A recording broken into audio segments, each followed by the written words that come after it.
گھر میں داخل ہوا تو دیکھا بیوی بیٹھی رو رہی ہے۔ کیا ہوا؟ میں نے پوچھا۔ یہ آنکھیں کیوں لال کر رکھی ہیں؟ سب خیریت تو ہے نا؟ آج اس کمینے نے بیوی کے کہنے پر اس بڑھیا کو پھر مارا۔ وہ پھر ہچکیوں سے رونے لگی۔ تمہیں کیا؟ وہ اس کی ماں ہے، تمہاری نہیں۔ اور پھر بڑھیا زبان چلاتی ہوگی اور بہو کے معاملات میں دخل دیتی ہوگی۔ میں نے اس کا کام غلط کرنے کے لیے کہا۔ زبان چلاتی ہوگی؟ معاملات میں دخل دیتی ہوگی؟ آپ کو کچھ پتہ بھی ہے؟ اس بیچاری کو فالج ہے، اٹھنے بیٹھنے کے لیے سہارے کی محتاج ہے، اٹک اٹک کر اپنی بات پوری کرتی ہے۔ بیوی نے تلخی سے جواب دیا۔ پہلے تم نے کبھی بتایا نہیں کہ اس کو فالج ہے؟ میں نے انجان بنتے ہوئے کہا۔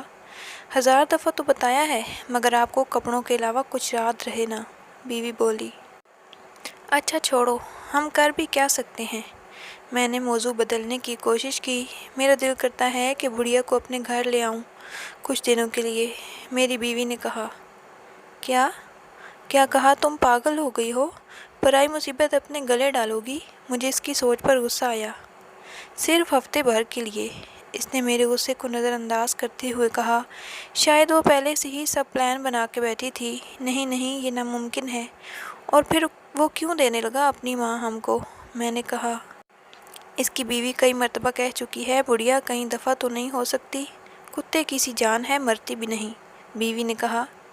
اچھا یہ کہتی ہے وہ؟ میں نے بیوی کا دل رکھنے کے لیے کہا۔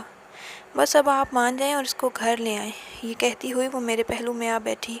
اور یہی اس کا خطرناک حملہ ہوتا ہے، اپنی بات منوانے کا۔ اچھا جی، اب اس بڑھیا کو گھر لانے کی ذمہ داری بھی مجھ پر ڈال رہی ہو، اور یہ تو سوچو کہ تم اس کو سنبھال بھی لو گی۔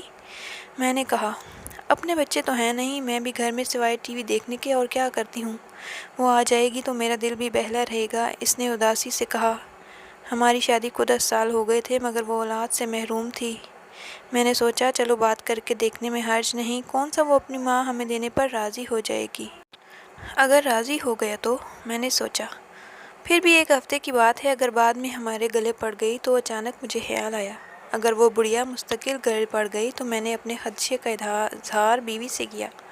یہ تو اور اچھی بات ہے، اس نے خوش ہوتے ہوئے کہا۔ سچ کہتے ہیں عورت بے وقوف ہوتی ہے، میں نے دل میں سوچا۔ اگلے دن شام کو کافی سوچ بچار کے بعد میں ان کے گھر گیا۔ کچھ بات کرنے کے بہانے ڈرائنگ روم میں بیٹھا۔ اس نے جھوٹے منہ چائے کا نہیں پوچھا تو میں نے پلان کے مطابق اس سے کہا۔ میری بیوی فالج کا علاج قرآن پاک سے کرنا جانتے ہیں اور وہ آپ کی والدہ کا علاج کرنا چاہتی ہے۔ یہ سن کر اس نے خوشی کا اظہار نہ کیا تو میں نے بات جاری رکھی۔ مسئلہ یہ ہے کہ آپ کی والدہ کو ہفتے بھر ہمارے گھر رہنا ہوگا، آپ فکر نہ کریں، ہم ان کا اچھے سے خیال رکھیں گے۔ یہ سن کر اس کے چہرے پر شرمندگی اور خوشی کے ملے جلے اثرات پیدا ہوئے۔ اس نے تھوڑی سی بحث کے بعد اجازت دی۔ میں نے اٹھتے ہوئے کہا، علاج میں 15-20 دن بھی لگ سکتے ہیں۔ اس نے اور بھی خوشی محسوس کی، کہنے لگا، سلیم صاحب میں تو چاہتا ہوں کہ میری ماں ٹھیک ہو جائے، بھلے مہینہ لگ جائے، اور یوں اس طرح اماں مستقل ہماری ہی ہو کے رہ گئیں۔ اگلے دن وہ بڑھیا ہمارے گھر منتقل ہو گئی۔ بس وہ بڑھیا کیا تھی، سفید روئی کا گالا سا تھی، نور کا ایک ڈھیر سا تھا، لاغر کمزور سی، جیسے زمانے بھر کے غم اس کے نورانی جھریوں بھرے چہرے پر تحریر تھے۔ آنکھوں کے بجھتے چراغ، کپکپاتے ہونٹ، مناسب خوراک اور دیکھ بھال نہ ہونے کی وجہ سے حالت اور زیادہ خراب تھی۔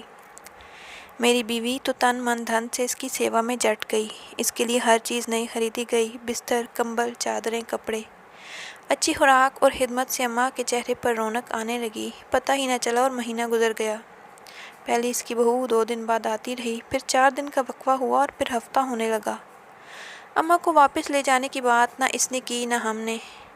دوسرے مہینے میں وہ ایک دفعہ ہی آئی، گھر کی مصروفیت کا رونا روتی رہی، تیسرے مہینے کے بعد آنا بند کر دیا۔ میں نے بیوی سے کہہ دیا، اب اماں تمہاری ذمہ داری بن گئی ہے، تم سنبھالو۔ اب تم سنبھالو۔ بیوی نے خوشی کا اظہار کیا۔ یہ غالباً 7واں مہینہ تھا کہ اس آدمی کو اس کی بیوی نے قتل کر دیا اور بعد میں خود بھی پکڑی گئی، اور یوں اماں صرف ہماری ہی ہو کے رہ گئیں۔ ادھر جیسے جیسے اماں کی توانائی بحال ہو رہی تھی اور چہرے پہ رونق مسکان آنے لگی تھی، ویسے ویسے میرا کاروبار ترقی کرنے لگا۔ ایسے لگتا تھا جیسے مجھ پر دھن برسنے لگا۔ سال بھر میں میری 3 دکانیں ہو چکی تھیں، اور تیسرے سال ہم تینوں، میں، بیوی اور اماں نے حج کی سعادت حاصل کی۔ گلستان جوہر میں 500 گز کا بنگلہ خرید کر وہاں شفٹ ہو گئے۔ اماں ہمارے ساتھ 7 سال رہیں، ہر پل ان کا ہمیں دعائیں دیتے گزرتا۔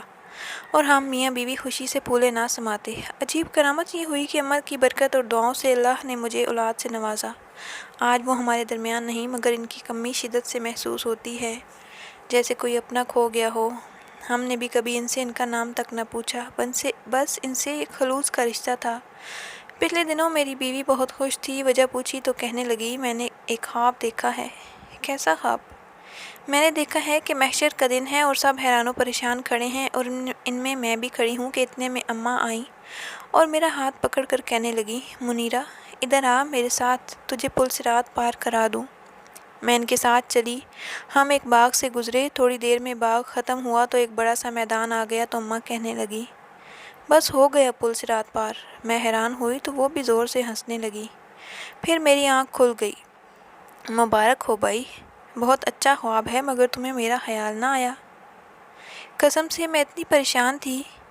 چلو خیر، ہمیں بھی کوئی نہ کوئی مل جائے گا، پل صراط پار کرا دے گا۔ آمین، بیوی نے جیسے دل کی گہرائیوں سے کہا، اور پھر اس کو میں نے یہ نہیں بتایا کہ ایسا خواب میں بھی دیکھ چکا ہوں، بس فرق یہ تھا کہ اماں نے میرا ہاتھ پکڑتے وقت کہا، چلو تمہیں منیرہ کے پاس لے چلوں، وہ پل صراط کے پاس تمہارا انتظار کر رہی ہے۔ زیادہ سے زیادہ شیئر کریں اور اپنے بزرگوں کی خدمت کریں۔ السلام علیکم۔